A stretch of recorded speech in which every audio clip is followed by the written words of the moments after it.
반갑습니다. 제가 신앙생활하면서 자주 생각이 되어지는 것, 또 요즘에 특별히 더 많이 생각되어지는 것이 있습니다.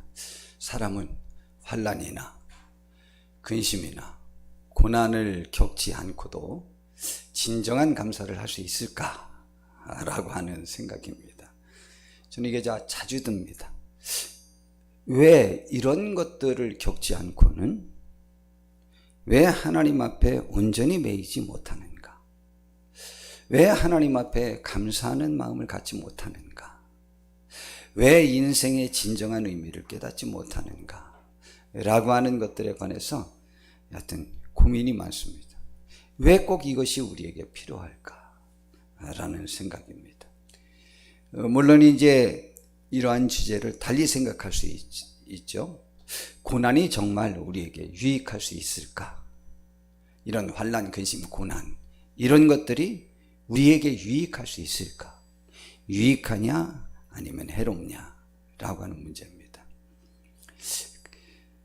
독일의 철학자이자 시인이었던 괴테라고 하는 사람이 그의 시에서 눈물 젖은 빵을 먹어보지 않는 사람은 인생의 참다운 의미를 모른다 라는 명언을 남겼습니다. 이 눈물 젖은 빵은 가난이나 고통을 의미합니다. 그런데 시의 내용을 살펴보면 그 눈물 젖은 빵은 예수님의 최후의 만찬석상의 그 빵을 받아보지 못하는 사람은 정말 진정한 감사와 구원의 그 기쁨을 누리지 못하지 않을까라고 하는 의미의 표현일 것이라고도 생각하는 사람이 있습니다. 신앙적 고백을 한 것이니까 뭐 좀 그럴 수도 있겠지요만은 여하튼 살다 보면 즐거울 때보다 힘들 때가 더 많다고 합니다. 그런데 왜 그럴까라는 생각이 많습니다. 저도 목회를요 1985년부터 시작해서 벌써 37년째를 지속하고 있지 않습니까? 그동안 그래도 제법 많은 성도님들과 또한 관계된 분들이 저에게도 있습니다. 그리고 저의 삶도 있고요. 그런데 확실히 잘 될 때에 하나님을 더 깊이 생각하기란 굉장히 어려운 것만은 분명합니다. 그러나 아주 없는 것은 실제로 아닙니다. 여하튼 인류 역사상 가장 위대한 신앙인 중에 한 사람, 가장 하나님의 마음과 딱 같은 마음을 가졌던 사람 중에 한 사람, 하나님의 축복을 또 가장 많이 받은 한 사람, 그 사람이 다윗 왕인데 다윗 왕은요 달랐습니다. 그는 환난 때에도 하나님을 의지했지만 그가 정말 잘 되었을 때가 있습니다. 그가 환난을 다 이기고 모든 것들이 평안히 찾아왔을 때의 그의 상황, 그의 마음을 성경은 이렇게 표현합니다. 사무엘하 7장 1절에서 2절에 보니까 여호와께서 주위의 모든 원수를 무찌르사 왕으로 궁에 평안히 살게 하신 때에 왕이 선지자 나단에게 이르되 볼지어다 나는 백향목 궁에서 살거늘 하나님의 궤는 휘장 가운데 있도다 라고 말을 했습니다. 참 어찌하여 저런 마음이 들지요? 주위의 대적도 다 물리치고 제가 자주 표현하는 대로 전 세계에서 그 당시에는 가장 강력한 왕이 된 것입니다. 전 그렇게 생각합니다. 이제 모든 어려움에서 다 벗어났습니다. 그리고 자기의 궁궐도 새로 져갖고 편안하게 그 백향목 궁에서 자기가 살고 있는 거예요. 백향목은 이스라엘 나라에서 나지 않습니다. 다 레바논에서 수입해온 수입목입니다. 그때나 지금이나 보니까 그 목재로 내장을 잘한 집들을 고급집이라고 하는 모양입니다. 건강에도 좋고. 그런데 다윗 왕이 자기 궁궐에서 생활하면서 자기 궁궐 밖에 있는 성전이죠. 성전인데 모세 시대에 다윗 왕 시대에 비하여 지금 수백 년 전에 있었던 그 낡은 그 회막, 천막으로 지은 하나님께 제사 드리는 그 성막, 회막을 바라본 거예요. 근데 양심의 가책이 느껴진 거예요. 그래서 나단 선지자를 불러가지고 내 궁은 이렇게 좋은 백향목에서 살고 있는데 여호와의 집이 저렇게 낡아서 내 마음이 굉장히 찔립니다. 그러니 내가 하나님 앞에 성전을 지어드리겠습니다 라고 나단 선지자, 지금으로 치면 궁중 담당 목사님이죠. 그에게 말한 것입니다. 아름답지 않아요? 잘 됐으니까 이제 고생했으니까 내가 누려봐야 되지 않느냐라는 생각을 한 것이 아니고 정반대의 생각을 합니다. 그런데 참 부전자전이랄까요? 그 아들 솔로몬 왕, 그가 또 왕위에 올랐잖아요. 근데 솔로몬 왕이 왕위에 올랐을 때 다윗 왕조차도 해결할 수 없는 복잡한 문제가 있는 상태에서 솔로몬이 왕이 되었습니다.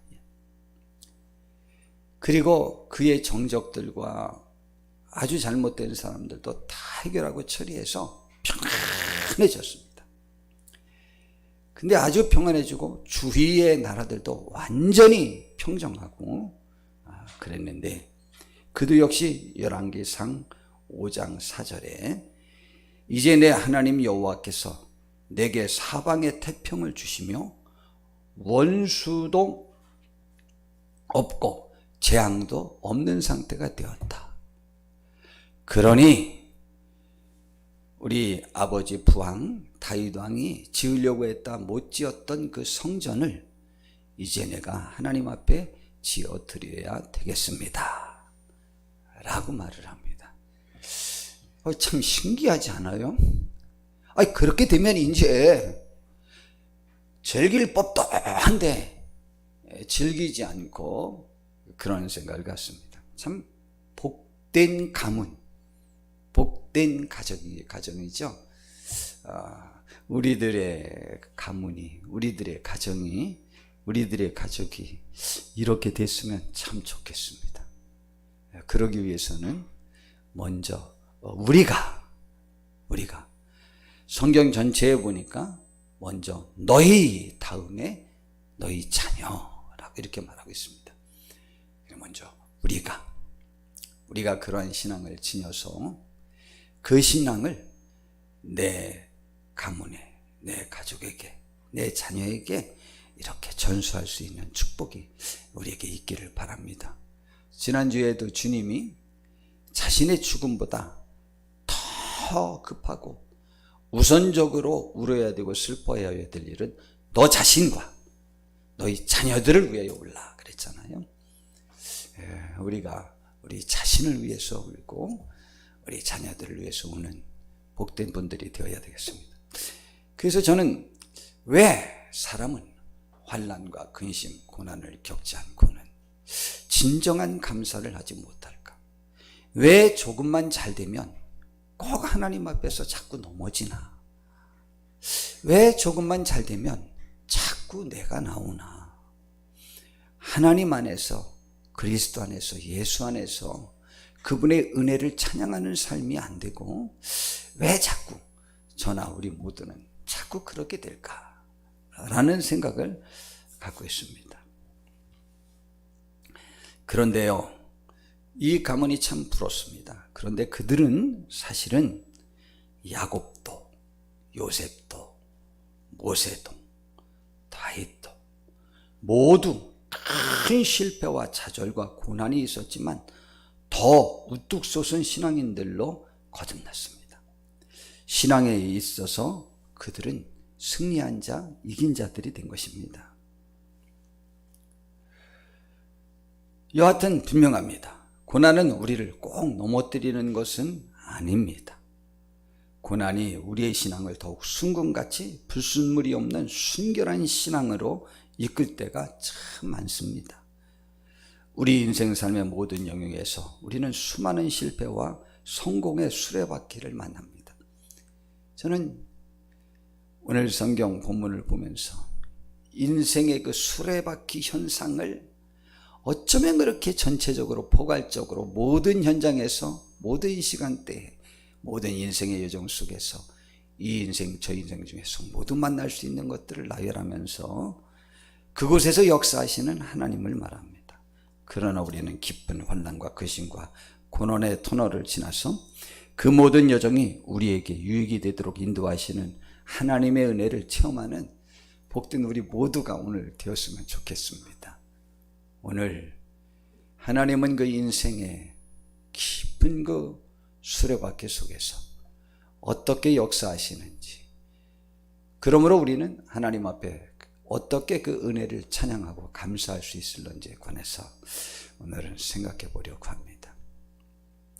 시편 107편은 저의 마음속에 제가 많은 말씀들이 저의 마음속에 있는데, 제가 어제 이 말씀을 준비하려고 시편 119편도 살펴봤고 108편도 살펴봤고 또 이곳저곳의 성경들을 살펴봤습니다.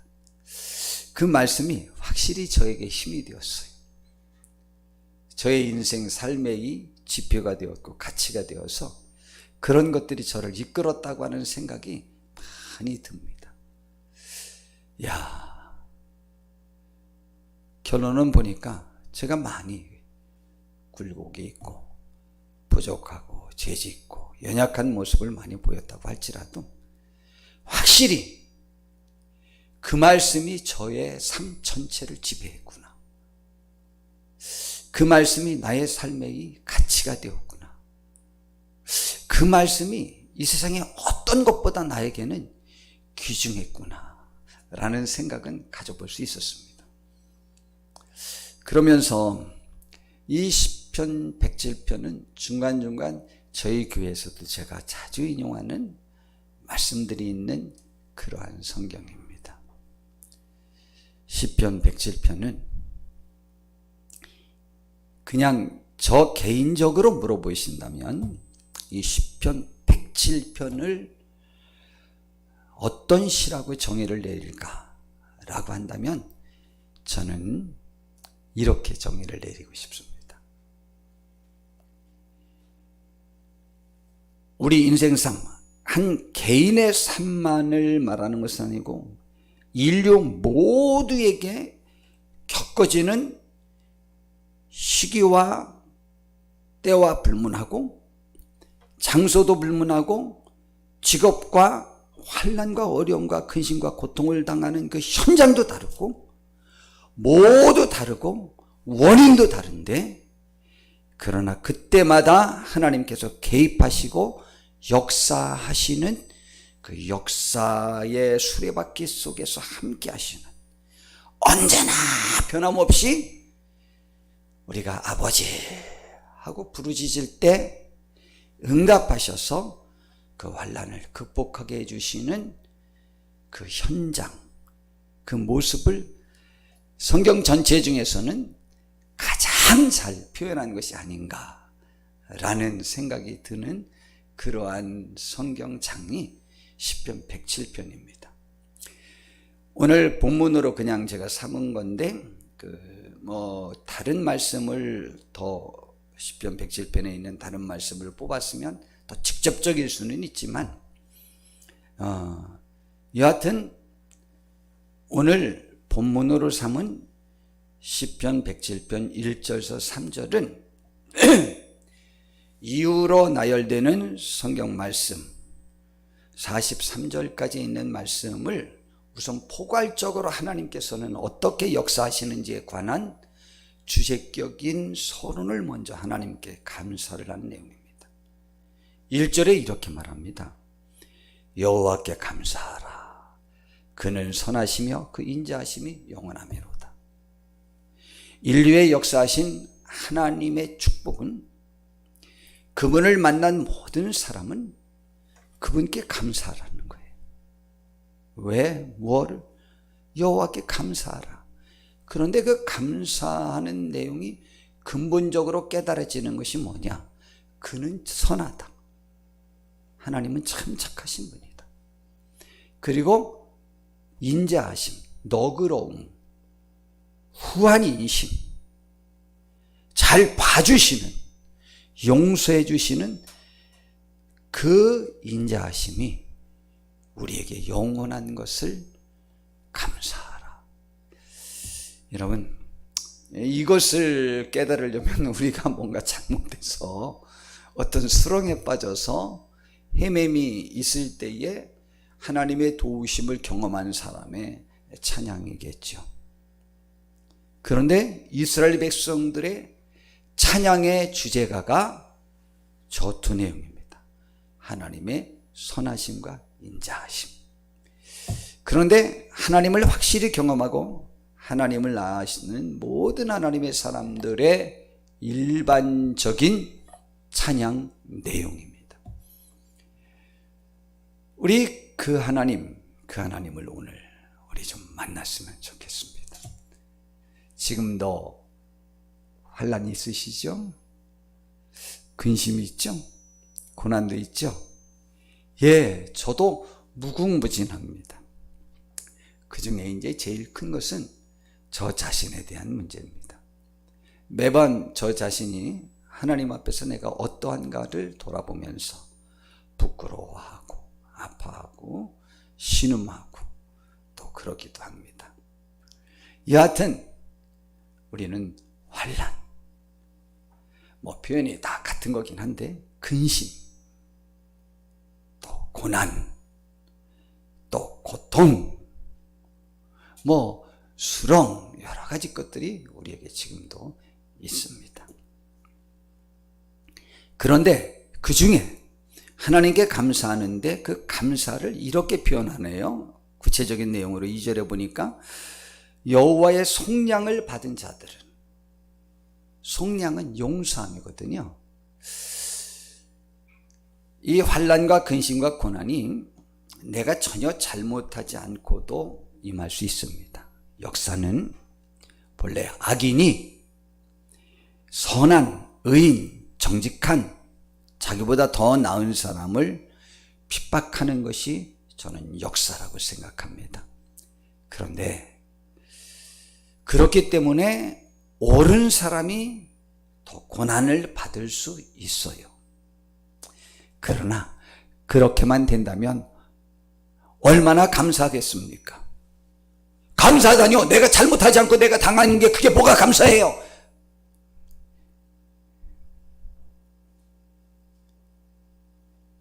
그게 감사하지 않다고요? 그럼 내가 잘못해서 당해야 감사하겠어요? 정말 저는 이 반대 의견을 우리 교인들, 청년들, 제가 어떻게 말하다 보면 막 따지는 사람들 많았습니다. 억울하죠? 억울할 때가 낫지. 내가 잘못해서 고개도 못 들 때가 낫습니까? 생각 없이 그냥 삶을 함부로 정의하고 함부로 말하고 함부로 원망하고 기뻐하지 말을 것에 대하여 기뻐하고 울어야 될 것에 대하여 울지 못하고 기뻐하고, 이게 도대체 방향성도 없고 정신도 없고 하나님의 말씀도 없고 그분의 가치도 없고 또한 나에 대한 진정한 가치도 생각하지도 못하고 막 말하는, 우리는 그 인생에서 좀 벗어나서 우리들의 인생 삶에 관하여 신중한 말 표현과 발걸음을 옮길 수 있는 복된 분들이 되셔야만 합니다. 여호와의 속량을 받은 자들은 이같이 말할지어다. 여호와께서 대적의 손에서 그들을 속량하사 동서남북 각 지방에서부터 모은 우리가 하늘의 백성들이에요. 이 자리에 모여서 예배하는 우리 모두가 그러한 사람이에요.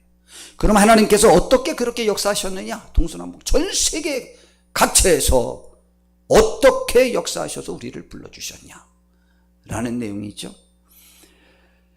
그 중에 이제 4절부터, 9절까지 있는 내용에 보니까 그들이 이스라엘 백성일 수도 있고 아까 속량받은 구원받은 하나님의 백성들, 동서남북 세계 각처에서 불러주신 모든 경험, 이 경험 저 경험, 이 환난 저 환난, 이 근심 저 고통에서 구원하셔서 불러주신 그들이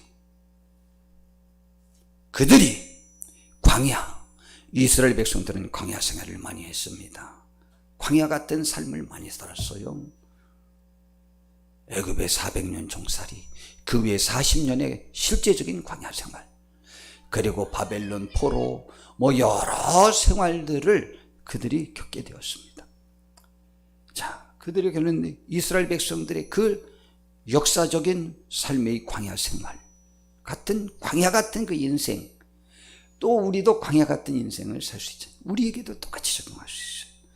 광야 사막길에서 방황하며 거주할 성읍을 찾지 못하고 줄이고 목이 말라 그들의 영혼이 그들 안에서 피곤하였도다. 이에 그들이 근심 중에 여호와께 부르짖으며 그들의 고통에서 건지시고, 그래서 자신들의 처한 그 어려움 때문에 하나님 앞에 부르짖었더니 하나님께서 그 어려움에서, 앞에는 근심이라고 말했는데 뒤에는 고통이라고 말했으니까 환난, 근심, 고난, 고통 다 같은 표현인 거죠. 여러 가지 표현으로 우리들의 어려움을 이렇게 표현한 것 아닙니까? 또 바른 길로 인도하사, 바른 길, 거주할 성읍에 이르게 하셨도다. 그리고 이제 후렴구입니다. 이후로 107편에 4번 똑같은 말씀으로 후렴에 이렇게 말합니다. 여호와의 인자하심과 인생에게 행하신 기적으로 말미암아 그를 찬송할지어다. 우리는 그렇게 평생 그분을 그러한 것들로 찬송하는 삶을 살게 하기 위하여 우리를 불러주신 거예요. 우리의 입에서 하나님께 찬송, 하나님께 찬양, 하나님께 찬양하는 것은 우리에게 관계된 모든 것들에 대하여 원망하지 않고 감사하며 그 안에서 하나님의 뜻을 찾는 것이 하나님께 감사하는 삶이에요. 그 은혜를 잊지 않는 삶이에요. 그가 사모하는 영혼에게 만족을 주시며 줄인 영혼에게 좋은 것으로 채워주신다 라고 말했습니다. 좋죠? 우리 이 하나님 만납시다. 광야 같은 삶. 두 번째 10절부터 16절에는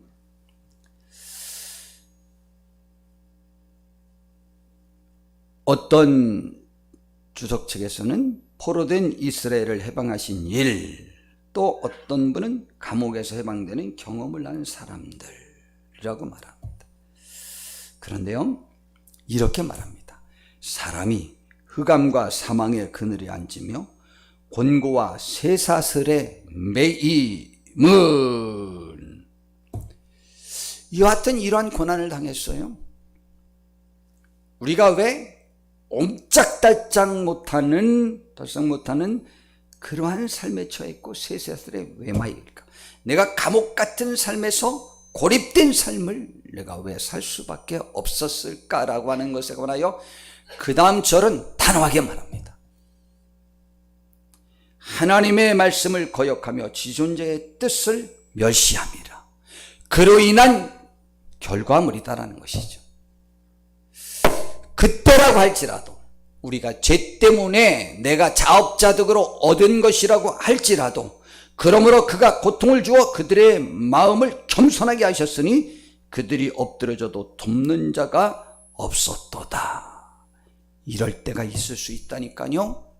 우리가 엎드러지고 도울 자도 나에게 나타나지 않는 상황.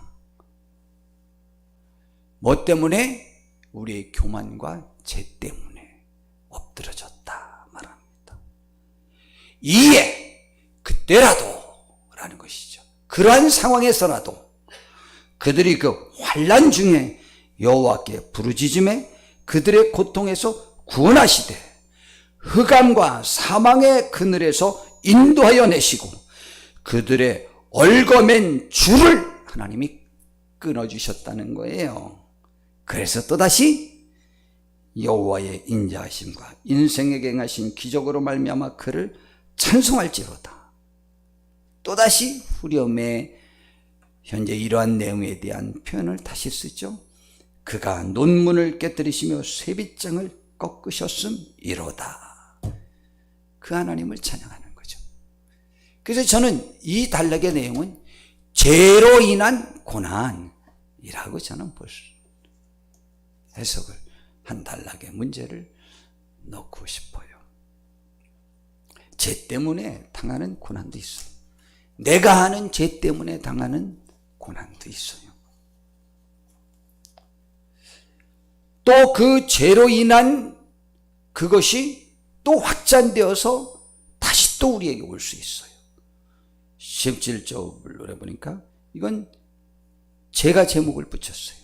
죄로 인하여 죽을 지경에 이른 이스라엘을 구원하신 여호와 하나님, 혹은 질병에서 어떤 분은 치유를 받은 사람들이라고 말하는데 그 원인을 여기에서는 제공하고 있어요.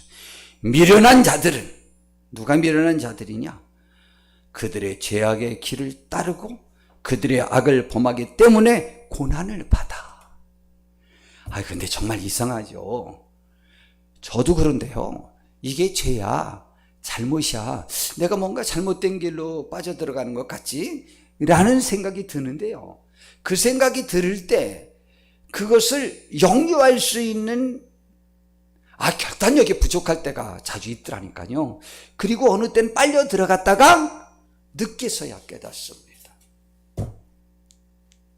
신기하죠. 제가 요즘 깊은 안정과 평안함을 찾는 계기들이 지금 이제 연말에 계속 주어지고 있습니다.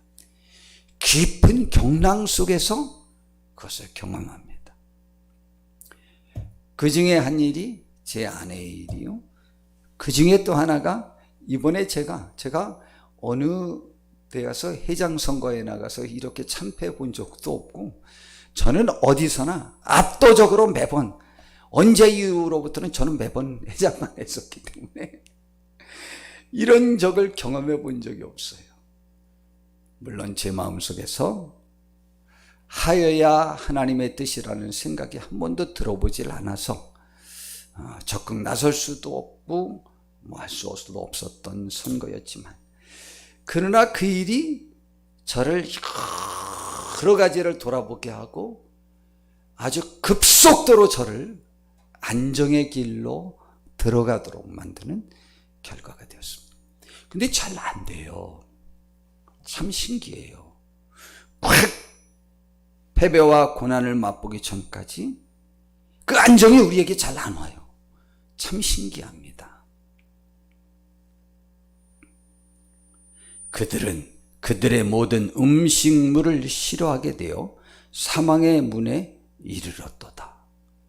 이것이 벌을 받아 지금 질병에 걸려서 음식을 먹을 수도 없는 상황이라고도 볼 수도 있고, 아니면 내 마음이 너무 고통스러워서 음식에 관심조차 없어지는 상황까지 이르는 깊은 중병에 걸리는 죄로 인하여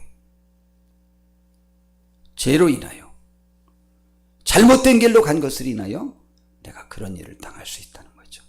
이에 그 상황에서라도, 그 장소에서라도, 그 현상 속에서라도 그들이 그들의 고통 때문에 여호와께 부르짖음에 그가 그들의 고통에서 그들을 구원하시되 그가 그의 말씀을 보내요.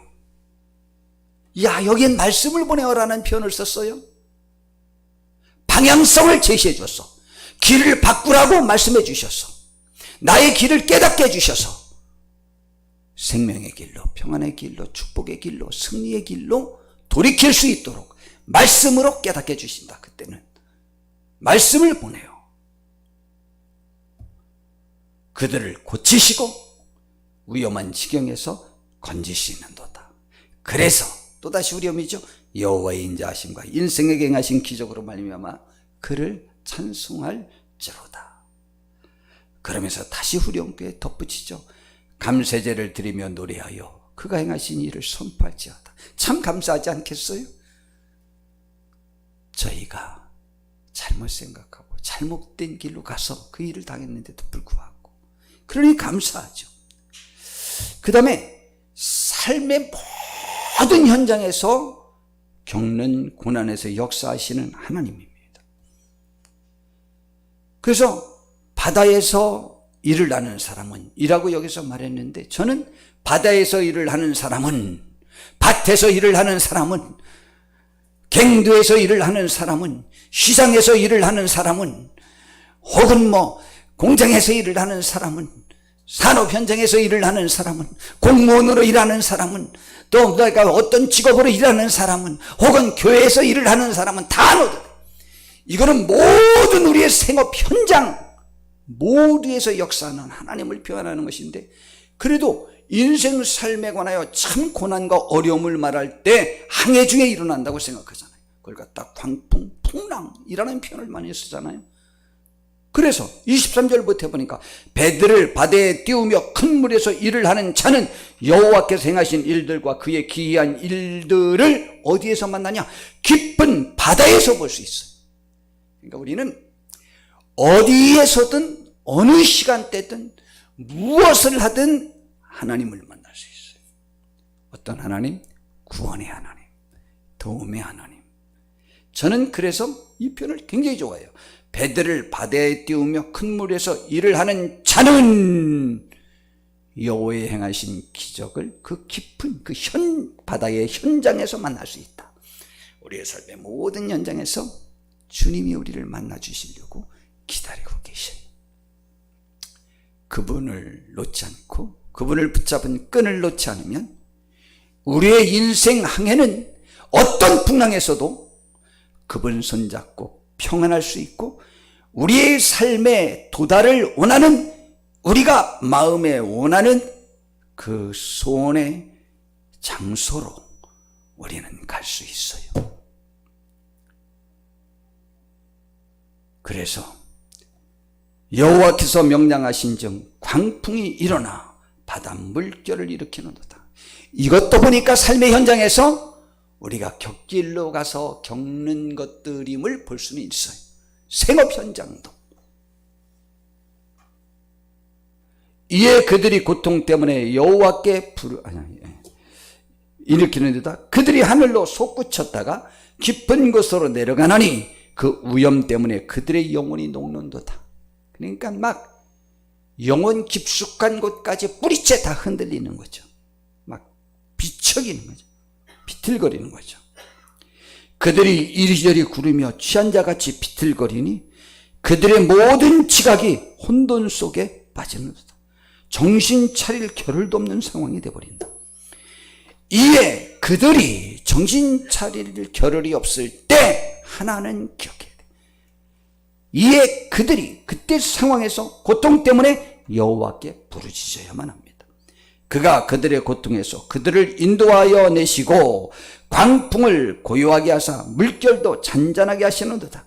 그래서 그들이 잔잔하게 하셔서 평안한 중에 하나님 앞에 감사하고 기뻐하는 중에 여호와께서 그들이 바라는 항구로 인도하시는도다. 우리에게 이 축복이 속히 임하기를 진심으로 바랍니다. 그래서 여호와의 인자하심과 인생에게 행하신 기적으로 말미암아 그를 찬송할지어다. 백성의 모임에서 그를 높이며 사람들 앞에서 네 자랑하지 말고 하나님의 도우심을 높이고 전하고, 히스기야 왕이 세계 2인자 나라에서 사신을 보내서 하나님이 행하신 기이한 이적을 물을 때에 자기 자랑만 하다가 자기와 자기 국가가 망해버리고 말았습니다. 백성의 모임에서 그를 높이며 장로들의 자리에서 그를 찬송할지로다. 이제 총체적으로 마무리를 이렇게 합니다. 이 총체적인 설명을 저는 단락별 주제를 이렇게 짓고 싶어요. 삶의 수레바퀴 속에서 역사하시는 하나님이라고요. 여호와께서는 강이 변하여 광야게 되게 하시며 샘이 변하여 마른 땅이 되게 하시며 그 주민의 악으로 말미암아 옥토가 변하여 염전이 되게 하시며, 굳이 말하면 좋았던 것들이 지금 우리의 죄로 인하여 악화되게 되었다는 것이죠. 또 그런데 하나님께서는 어떻게 또 하시느냐? 광야가 변하여 연못이 되게 하시고,